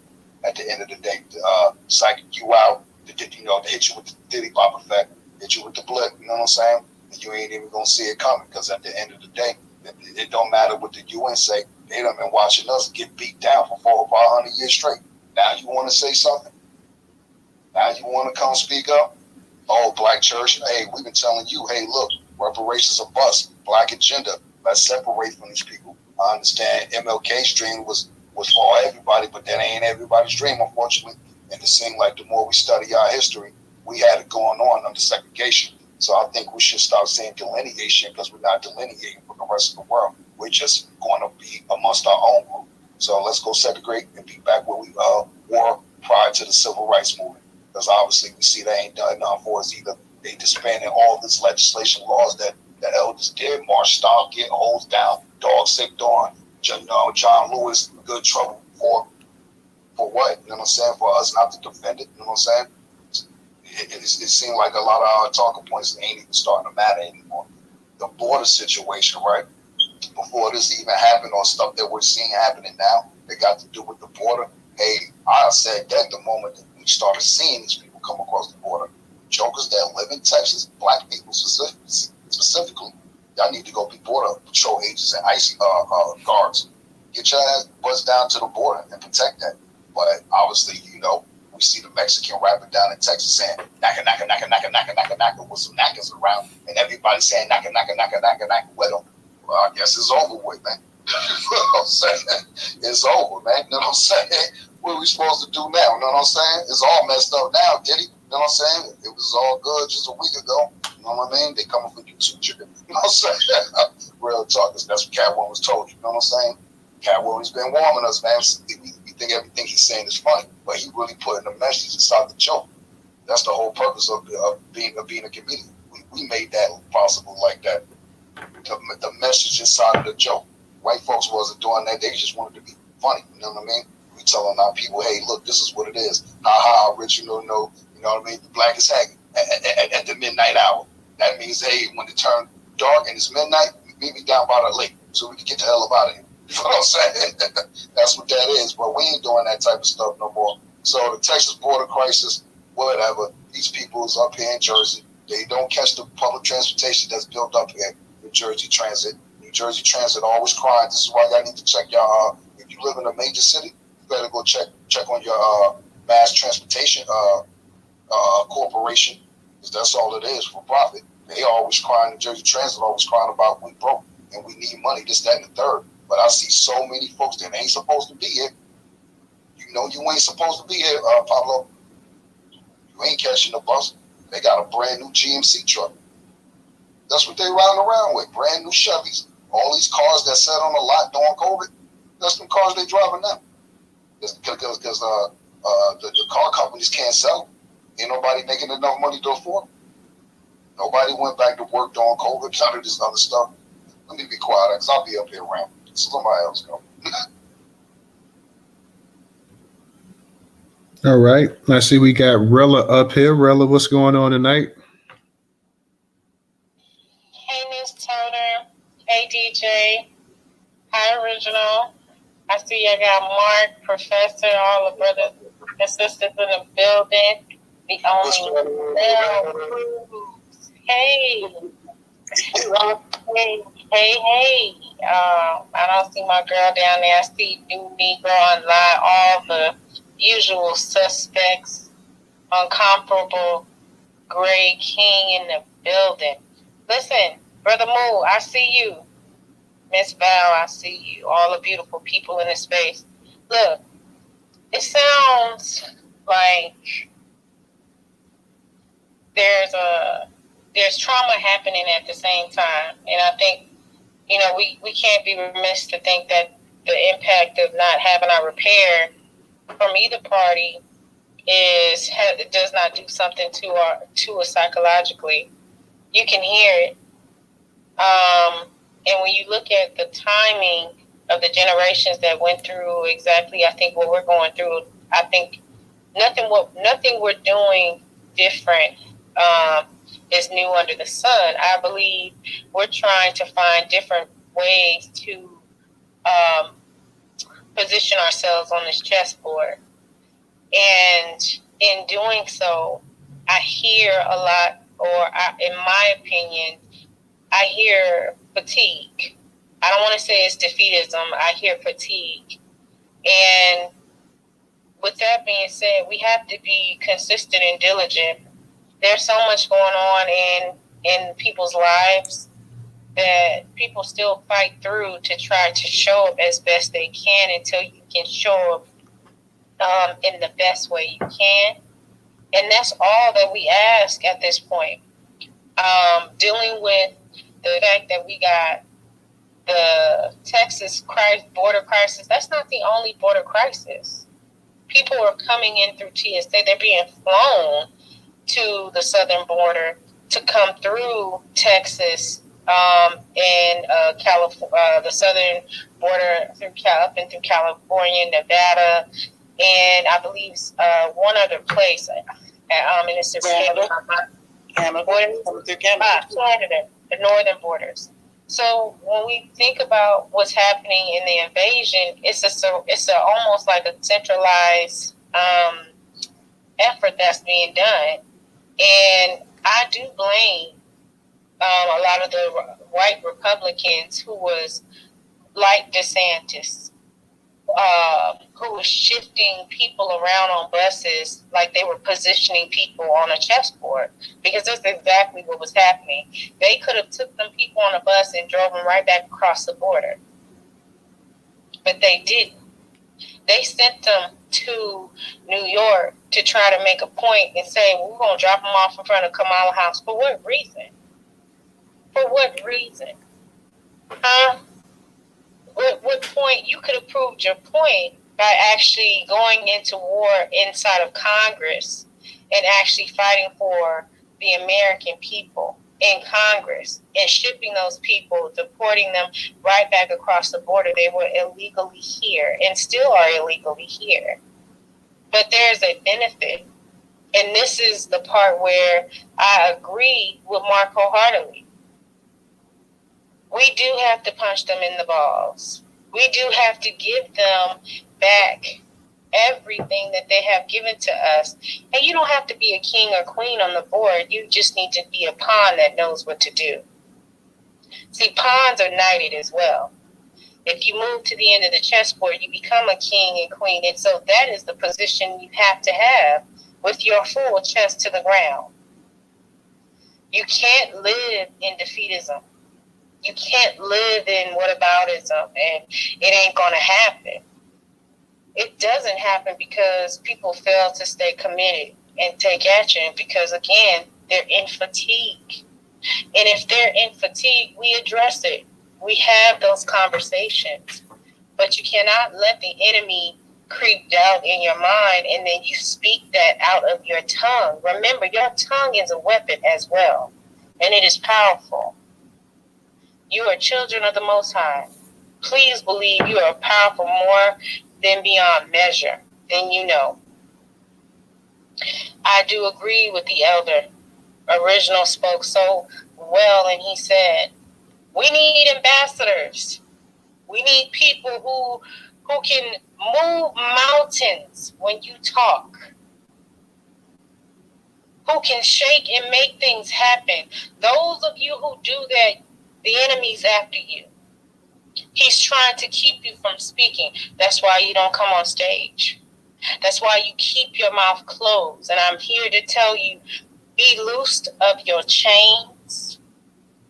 Release those strongholds, and you open up your mouth and you communicate from the high pits and the tips of your voice, and you shout to the high heavens all the pain and anguish that the lineage has bestowed on you, and you bring it to battle. Stop sitting and waiting for your instructions. Your instructions were given to you at birth. Your instructions were given to you through your adolescence. Your instructions have been given to you even during the times of training.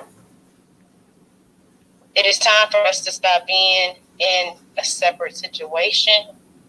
It is time for us to start to really, really put our backs up against one another and go out swinging. Because just like you heard someone say, we don't have no other ship. There is nowhere else for us to go.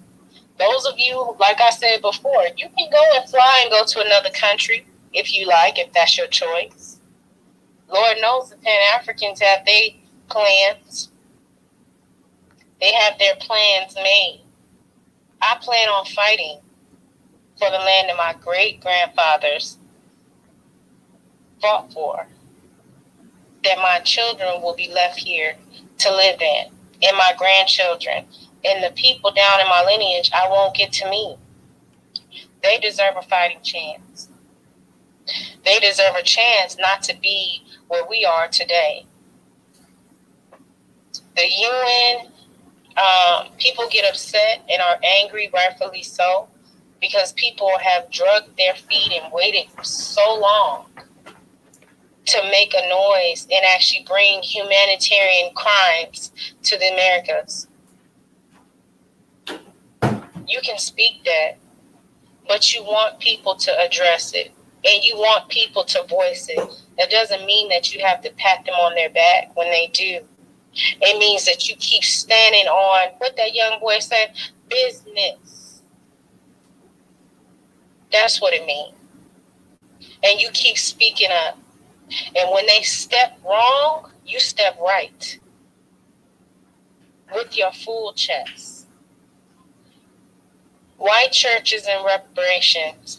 Well, according to some information that I've dug up here in Virginia, there was a city that did pass reparations that they, quote unquote, considered reparations for freedmen, because literally they had a freedmen school.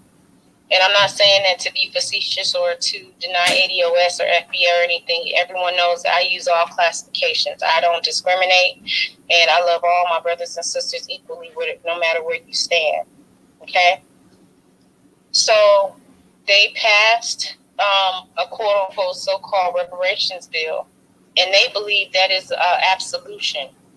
And a lot of those churches are doing that, because some of those people I do believe used to be Mormon. And the problem that I don't hear is I don't hear Mormon clergy coming out saying that they are also going to contribute to the pushing of reparative justice and things like that.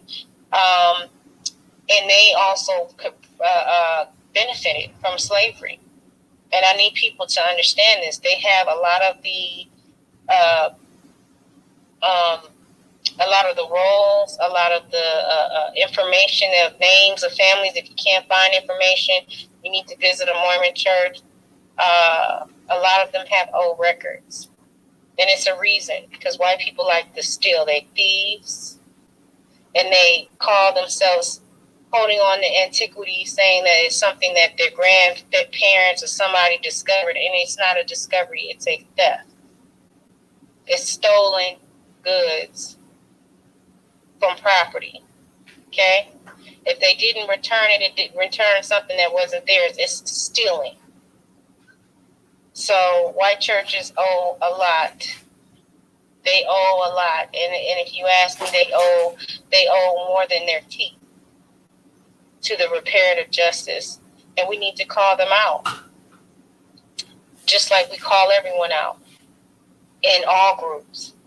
Our language has to get right, and I think the things that we say and put together have to get right. People have to understand that it is important that you speak on lineage like you know it like the back of your hand. Your bloodline depends on it. You can throw in whatever acronyms or whatever you want. Black Americans, descendants of this country, the Negro people, that is the time that we are addressing a debt that is owed. Along with, some civil things that we have to also deal with. And I do believe with Mark and the movement that he's doing, and I hope he puts his foot and his whole 2 feet on the asses and the throat, down the throats of the Republicans that he is in community or in communication with, because they are not, as he did say, no, they are not the radical Republicans like Frederick Douglass or the original 33. But they are still a cancer also that have controlled our country and have left us destitute. They've watched as generations were murdered off. So I don't take little trinkets here and there because we got a little here and there. You're going to either repair us entirely or we remove all of them. That's why you always see me posting, vote them all out. Period. And I'll land. Thanks, Newstoter. Sorry for being long-winded. That's fine. Appreciate it. Let me go ahead and get to Mel. Mel, go ahead and unmute your mic. Hey, thanks, Newstoter. So, some type of way, I can't. All I see is the jumbotron, and I can't see who's in the room or anything like that. So, that's so frustrating. Anyway, here's what I'm trying to get at. Shout out to DJ. Shout out to Professor. Y'all know I love y'all. I did Rella said because you breaking up, Mel, but go ahead.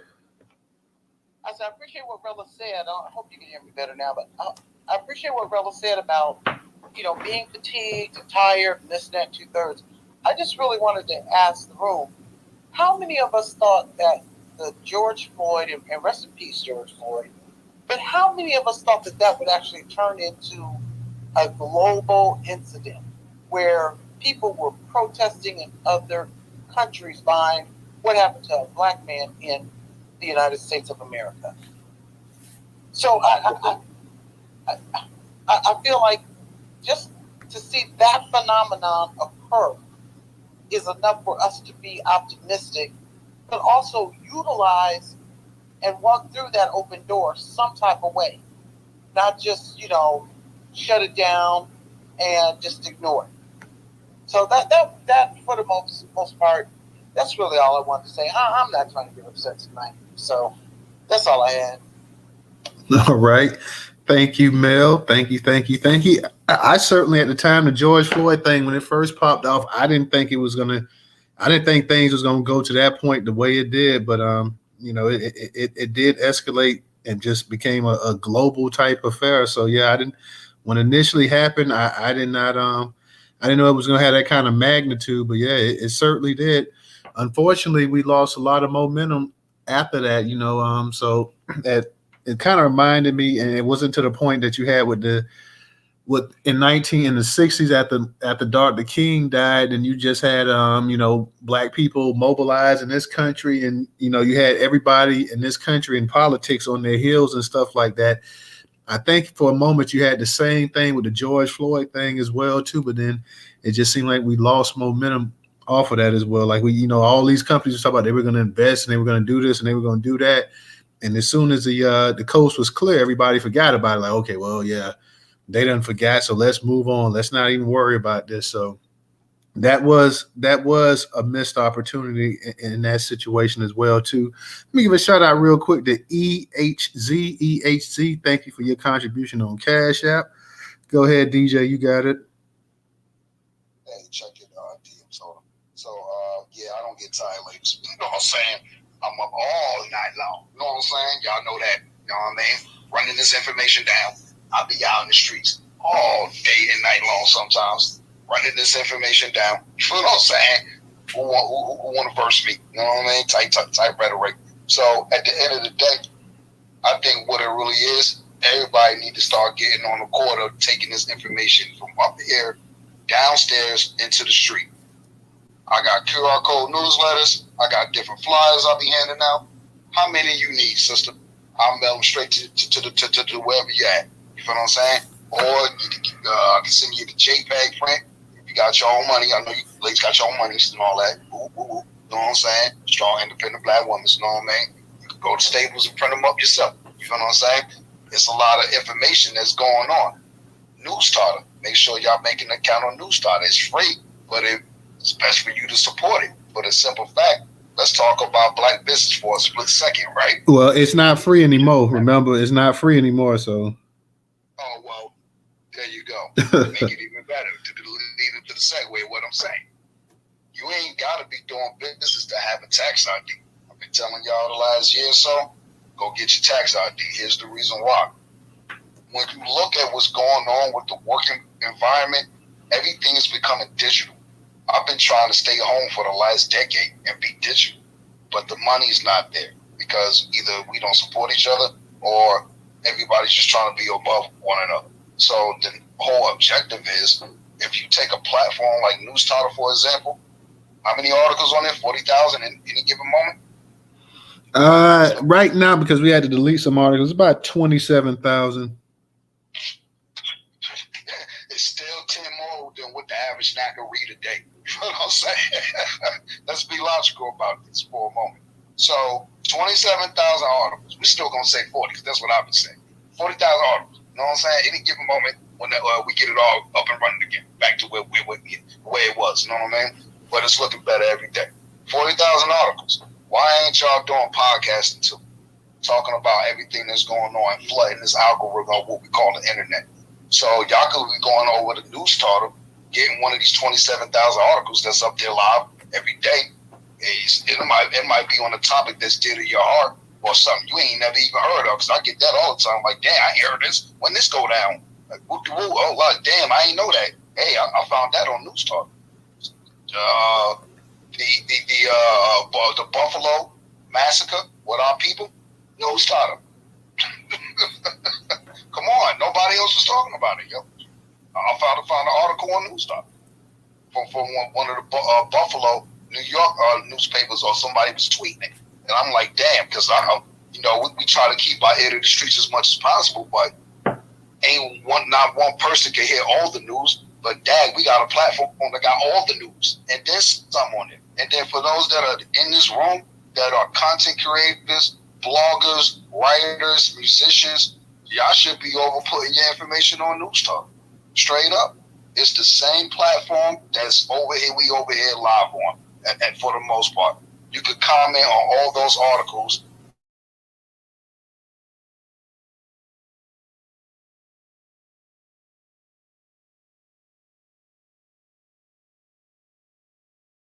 It's all black owned and operated. So for $1.75 a month, up to $10, gonna come be a part of the platform. Okay, we all should be making it Newstoter an IPO at this point.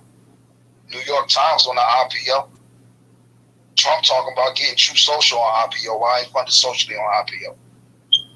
And having these white folks invest into our stuff. So when the black church talk about getting the white churchgoers to invest in the reparations or whatever it is, that's a no. They're not doing that. You know what I'm saying?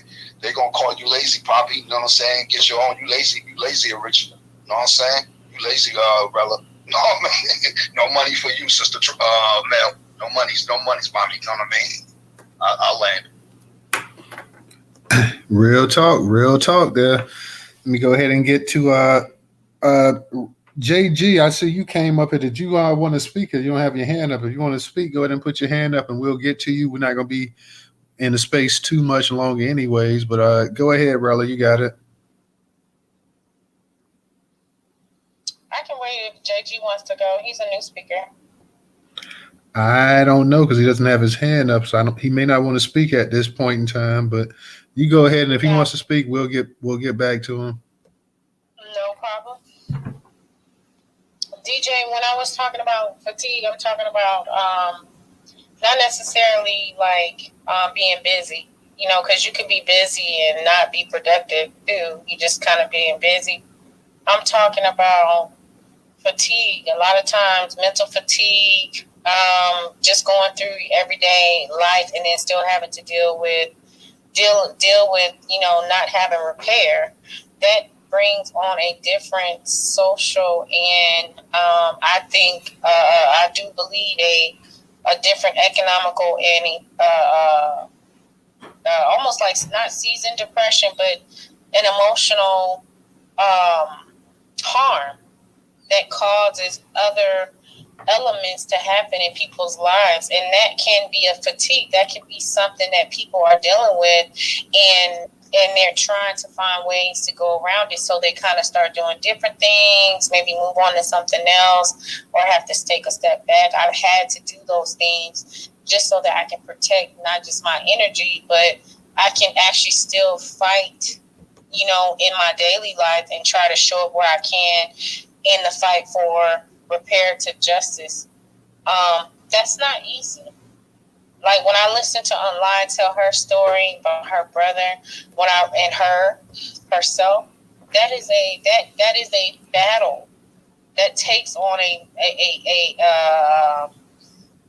different meaning when you're talking about how are you going to look once you're done in this battle.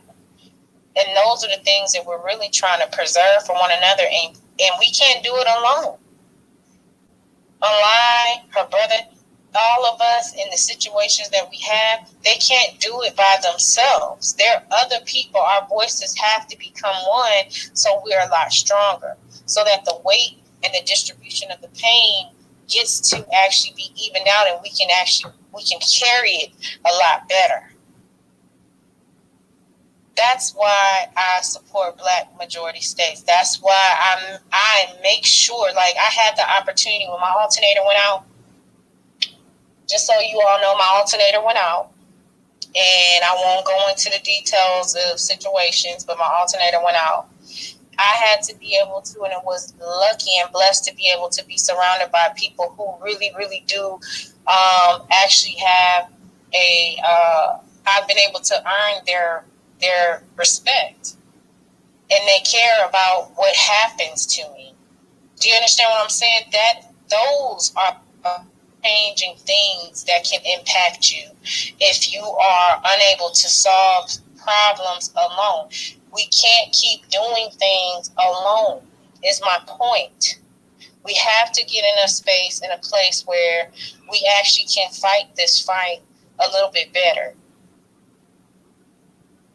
So, like I said, the effects of the wars that we are in right now, mentally, physically, and spiritually, it does have it looks different on everybody, and it can make people kind of slow down or not want to show up in certain areas, or maybe afraid that they won't be able to do certain things because they have family and children and think about certain things. What I'm saying is, if we have and gain each other's trust enough, it wouldn't matter.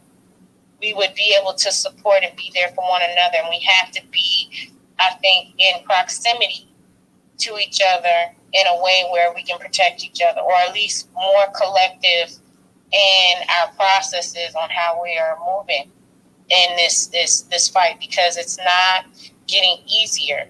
We haven't really made it to the real battle. We still on the outskirts. So at the end of the day, that's kind of what I was saying. And then too, I want to say this because I hear people bring up segregation a lot. Segregation was great because we were forced to work with each other, but they cut off resources for us. And I need people to know that part of history. Our people had to step out. The moms had to step out. The dads had to be working, and both parents. That's where both parents working came from, because they were cutting off resources to communities, Black communities, because of people moving into white areas. White flight was happening, so communities became majority Black, and then they cut off the resources and started redirecting resources in a state to areas that they called the suburbs. That's where all of that came from, and I need you guys to understand that. So segregation was good for protection and for us to be able to say, hey, we are all in one area, so we know who is in our area. But when it came to state resources, local resources, and county resources, we didn't have any power because we were not in those positions. They made sure we couldn't get into them. We are just so now coming off of the cusp of really thinking and trying to say, okay, well, we got people in position that look like us, but are they really us? No, we're still in the same conditions. So we really need to put things into perspective when we have these conversations. And that will help us move a lot better too. And I land. All right. Thank you, brother. DJ, go ahead. I'm going to let you get the last word in here, and we're going to go ahead and close this out for the night. Yeah, you lazy, mommy. You lazy, mommy. I understand. Me comprende, but you lazy, mommy. Check this out, mommy. You know what I'm saying? This is the argument right here, right? I understand what you're saying, but the problem is a lot of us just not doing what it is I feel we should be doing. Let me give you an example, right? So, Black majority, other than Newstoter, and with a few handful of other folks that are Black American, created Negro networks. We haven't gone over to those networks fully. So I'm gonna give you another network, right? I think we all should be on. Trump networks, Truth Social. Why? Because he's running for the president. You know what I'm saying? So a lot of us sit up here and act like we ain't supposed to be talking to the other side too about these tangibles. So when we bring up the information about, hey, well, Trump is getting sued, all this other stuff, you know what I'm saying? Well, let's go bail him out, because then that way we'll own that vote, just like Dr. Claude Anderson said. So I don't even think it's about voting or any of this stuff. Order, what the church is doing, even down to reparations. I think right now, individually, we all need to start thinking about a collective outlook, because we're not. You know what I'm saying? I feel like a lot of these talking points we have up here every day, sometimes they be non-constructive. Not saying what you're saying is not. I'm saying that we are behind like a mug, yo. We are behind like you would not understand. You know what I'm saying? And I know you understand, but I don't think a lot of us understand. Reason why I say that, I'm self-employed. So when you say, hey, look, a lot of us are going through stuff, oh, man, you have no clue. You know what I'm saying? We all going through it, yo. You know what I'm saying? Visually, hey, I don't have many alternator breakdowns over the course of the last 3 years. You know what I mean? Ain't no money coming in, sister, on this Black business I got because of COVID. You know what I mean? I done lost a ton of relatives over the course of the last 6 months. I got a little cousin in the hospital. She got sickle cell. I don't stop. There is no getting tired. There is no sleep for the successful. You know what I mean? If we're talking reparations wholeheartedly and we want our money, we demanding our check, right? Well, hell, I just don't feel that. And this is not a criticized thing either, because I don't do that. DJ don't do that. You already know I'm educated, y'all. Hey, look, this is what we should be doing, in my opinion. But but the majority of us don't engage it. It's like, hey, there's the water, Mr. Ed. I know you're thirsty, you know what I'm saying? But a lot of us don't drink it, you know what I'm saying? So I got to leave it where that stand at, for the simple fact, I clearly see a lot of us just not going to do this work, nor support the ones that are doing the work, wherever how that looks. What does reparations look like to you? That's why I always ask that, you know what I'm saying? So at the end of the day, we can't stop regardless of what's going on. I'm doing a multitude of things. I'm making beats. I'm doing graphic designs. I'm in here 24/7 working. That's why I be up all night. Sleep during the day, ain't nothing going on during the day. You know what I'm saying? Ain't nothing going on until the summer come up anyway. You know what I'm saying? We're in an election year. I think this is it. regardless of who get in office, Biden, Trump, don't matter what side, we ain't getting nothing out of it regardless. But we need to start finding a way to get our hands in it. That's how these immigrants do it. They find a way to get their hands in it. They ain't not even citizens. How is this possible that you got this Venezuelan migrant on tape saying, hey, I found a way to scoot around the migrant laws by going to go look at the squatter laws throughout the country? Why the hell we wasn't thinking in that? And why the hell wasn't our folks that got real estate information wasn't spitting this information back in the day? Was we not looking at this correctly? What the hell was going on in the 60s, 70s, and 80s that we wasn't really looking at this stuff? Especially after we was getting sick on dog bit, holes, all this other stuff. It ain't adding up at this point, you know what I mean? So at the end of the day, I think we all just need to start doing podcasting. Pick up your phone, start speaking out. Hey, look, fam, look at this. Make the algorithm work in our favor. It work in our favor over here on Twitter, but it don't work on our favor on Facebook because we're not over there talking the same thing we're talking every day. So when you go look in the trending section, we'll be there. Tariq Nasheed, reparations, black this, woo de woo, you know what I'm saying? But it ain't over there on Facebook. You might see it on TikTok. Only reason why it's on TikTok is the Chinese, they want to shame America. That is it. They not on our side. The Chinese jokers want us dead even more. They don't like Africans, man. We will not forget what they did during COVID to them Africans, what the Ukrainians did during COVID when the war broke out over there. Oh, you can't get on the train because you black. Ukrainians first. This is why y'all tetherknackers, y'all diasporan folks, y'all better go home to y'all respective country. Haiti and all this. You know what I mean? Yeah, we warring. We warring globally, man. Arm up. Shift up. That means it's the fan. Better have some provisions because when they get low, you ain't going to the grocery store. Growing your own food. I may not be doing that now, but I got the know-how if need be. You know what I'm saying? At the end of the day, get up, go shake this needle. Because up here on the digital, nobody owns anything to make this algorithm shift. So we're going to be on these WPR platforms moving forward, which I feel like I'm about to completely erase myself from this stuff. You know what I'm saying? Because it don't matter. Only thing that matters is what happens in the streets. That's it. You know what I mean? Take this information down, put it into the street. You know what I mean? Everybody going through it. The same thing. I run into people every day going through the same trauma you're talking about, brother.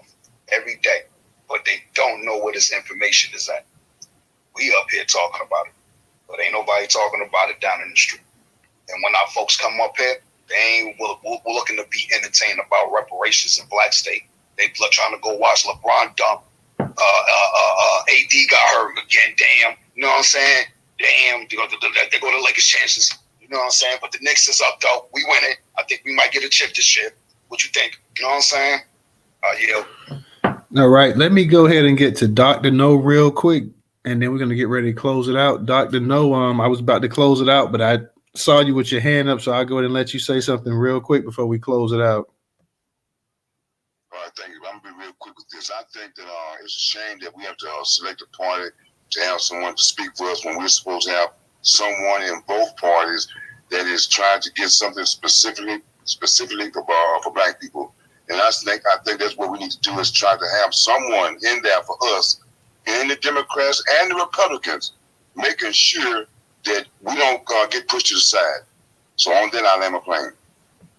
All right. Appreciate that, Dr. No. On that note, guys, we're going to go ahead and we're going to wrap this space up for the night. We will be back next week on Monday, guys. So appreciate everybody coming up in the space and supporting and showing love.